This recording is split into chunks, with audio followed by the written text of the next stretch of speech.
혹시 이런 경험 있으신가요? 말 한마디 때문에 하루 종일 기분이 상했던 적, 또는 무심코 내뱉은 말 때문에 소중한 사람과 멀어진 적. 공자는 이런 말을 했습니다.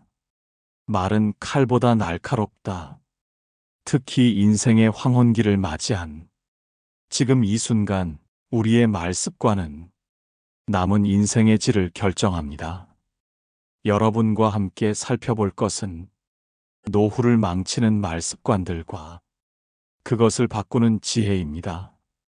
끝까지 들어주시면 분명 깊은 깨달음과 위로를 얻어가실 겁니다.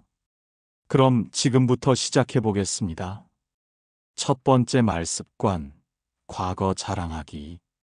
첫 번째로 살펴볼 노후를 망치는 말 습관은 과거 자랑하기입니다. 내가 젊었을 때는 말이야. 우리 때는 이랬는데. 이런 말을 자주 하시나요?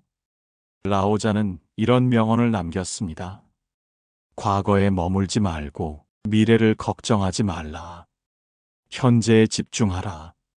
과거의 영광을 자랑하는 것은 현재의 자신을 부정하는 것과 같습니다. 젊은 세대들이 우리 이야기를 들을 때 어떤 느낌일까요? 꼰대라는 소리를 듣게 되고 점점 사람들이 멀어지게 됩니다. 하지만 여기서 중요한 것은 과거를 완전히 지우라는 게 아닙니다. 과거의 경험을 지혜로 승화시켜 현재를 살아가는 에너지로 바꾸는 것입니다. 두 번째 말 습관, 부정적 말투. 이제 두 번째 말 습관을 살펴보겠습니다. 요즘 세상은 다 글렀어.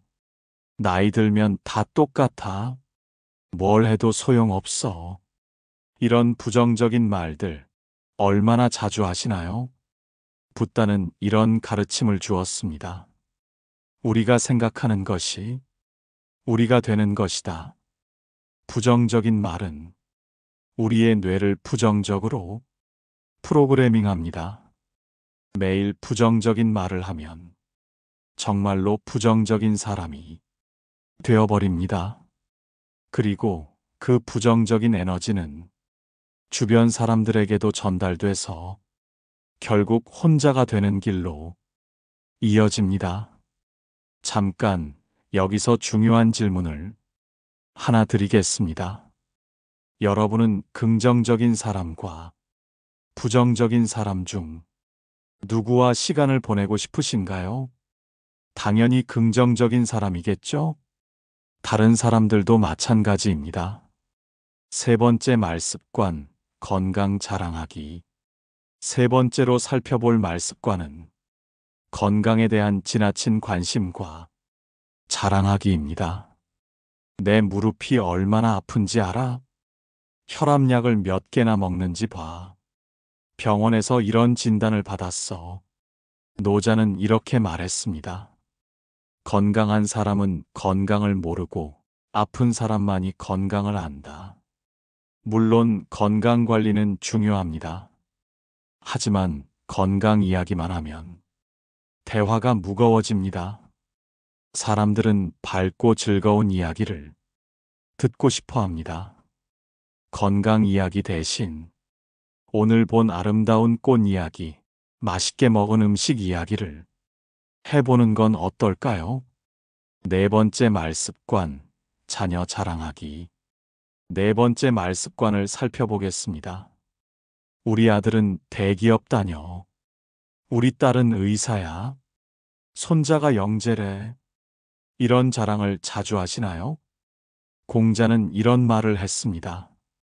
군자는 말을 앞세우지 않고 행동을 앞세운다.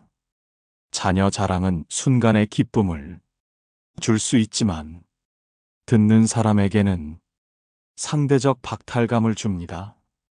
특히 자녀가 어려움을 겪고 있는 부모들에게는 큰 상처가 될 수 있습니다.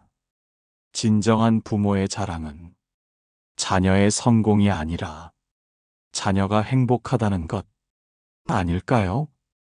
그리고 그 행복은 남들과 비교해서 만들어지는 게 아닙니다. 다섯 번째 말습관, 조언 강요하기. 다섯 번째 말습관은 원하지 않는 조언을 강요하는 것입니다. 내가 경험해봐서 아는데 내 말 들어봐. 나이 먹은 사람 말은 들어야지. 소크라테스는 이렇게 말했습니다. 나는 내가 아무것도 모른다는 것을 아는 사람이다. 아무리 많은 경험이 있어도 다른 사람의 상황과 감정을 완전히 이해할 수는 없습니다. 조언을 하기 전에 먼저 들어주는 것이 진정한 지혜입니다. 때로는 조언보다 공감과 위로가 더 큰 힘이 됩니다. 여기서 잠깐 생각해 보세요. 누군가 여러분에게 끊임없이 조언을 한다면 어떤 기분이 드실까요? 아마 부담스럽고 답답하실 것 같은데요. 여섯 번째 말습관, 비교하는 말. 여섯 번째로 살펴볼 말습관은 다른 사람과 비교하는 말입니다. 옆집 할머니는 그렇지 않던데, 다른 사람들은 다 잘 사는데, 남의 집 자식들은 효도하던데. 테오도어 루즈벨트는 이런 명언을 남겼습니다. 비교는 기쁨의 도둑이다. 다른 사람과 비교하는 순간 우리의 행복은 사라집니다. 그리고 비교당하는 사람도 상처를 받습니다. 각자의 인생은 각자만의 속도와 방향이 있습니다. 남과 비교하지 말고 어제의 나와 비교해 보세요. 조금이라도 발전했다면 그것만으로도 충분히 의미 있는 하루입니다. 일곱 번째 말습관, 돈 이야기 자주 하기. 일곱 번째 말습관은 돈 이야기를 자주 하는 것입니다. 요즘 물가가 얼마나 올랐는지, 연금이 얼마나 적은지, 생활비가 얼마나 드는지, 벤자민 프랭클린은 이렇게 말했습니다. 돈에 대해 말하는 것보다 돈을 버는 것이 쉽다. 물론 경제적 어려움은 현실적인 문제입니다. 하지만 돈 이야기만 계속하면 대화가 무거워지고 사람들이 부담스러워합니다. 돈보다 더 소중한 것들에 대해 이야기해 보세요. 건강, 관계, 추억, 감사함. 이런 것들 말입니다. 진정한 부는 돈이 아니라 마음의 평안에서 나온다는 것을 나이가 들수록 더 깊이 깨닫게 됩니다. 여덟 번째 말습관, 젊은 세대 비난하기. 여덟 번째 말습관을 살펴보겠습니다. 요즘 젊은 애들은 우리 때와는 달라. 버릇이 없어. 이런 말을 자주 하시나요? 간디는 이렇게 말했습니다. 변화를 원한다면 먼저 자신이 변화하라. 세대 차이는 자연스러운 현상입니다. 젊은 세대를 비난하기보다 그들을 이해하려고 노력해 보세요. 그들에게도 그들만의 고민과 어려움이 있습니다. 우리가 그들의 방식을 이해하려고 노력할 때 그들도 우리를 존중하게 됩니다. 세대 간의 소통은 일방적인 비난이 아니라 상호 이해에서 시작됩니다. 아홉 번째 말습관, 후회의 말 반복하기. 아홉 번째 말습관은 후회의 말을 반복하는 것입니다. 그때 이렇게 했으면 좋았을 텐데, 왜 그런 선택을 했을까? 다시 돌아간다면, 마르쿠스 아우렐리우스는 이렇게 말했습니다. 과거를 바꿀 수는 없지만, 미래는 바꿀 수 있다. 후회는 과거의 발목을 잡히는 것입니다. 물론 반성은 필요하지만 계속 후회만 하면 현재를 제대로 살 수 없습니다. 과거의 실수를 오늘의 지혜로 바꿔보세요. 그 경험이 있었기 때문에 지금의 내가 있다고 생각해 보세요. 모든 경험에는 의미가 있습니다. 10번째 말습관, 죽음에 대한 부정적 언급. 마지막으로 살펴볼 말습관은 죽음에 대한 부정적 언급입니다. 이제 얼마 안 남았어. 죽으면 그만이야. 곧 땅속으로 갈 텐데. 소크라테스는 죽음 앞에서 이렇게 말했습니다. 죽음이 두려운 것은 그것을 모르기 때문이다. 죽음은 자연스러운 과정입니다. 하지만 죽음에 대한 부정적인 말은 자신과 주변 사람들을 우울하게 만듭니다.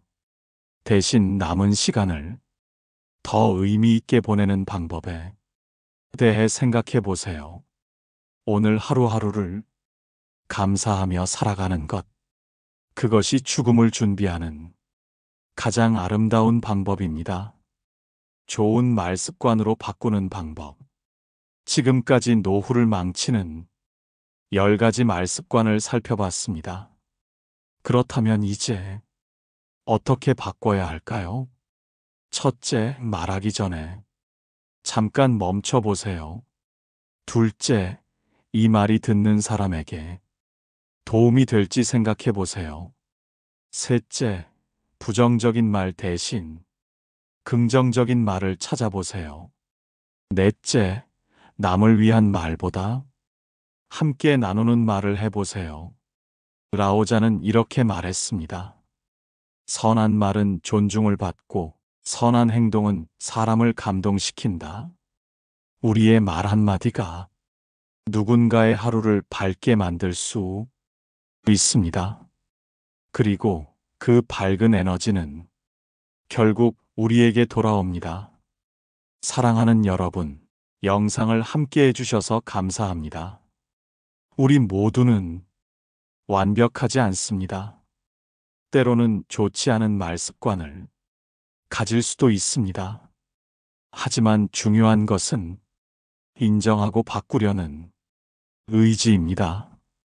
아리스토텔레스는 이렇게 말했습니다. 우리는 반복적으로 하는 행동이 결과이다. 오늘부터 하루에 한 번씩 내가 한 말을 되돌아보는 시간을 가져보세요. 그리고 좋은 말 한마디를 의식적으로 해보세요. 여러분의 남은 인생이 아름다운 말들로 가득하기를 진심으로 바랍니다. 오늘 영상이 도움이 되셨다면 좋아요 버튼을 눌러주시고 구독도 잊지 마세요. 댓글로 여러분의 생각도 들려주시면 감사하겠습니다. 건강하고 행복한 하루 보내세요. 감사합니다.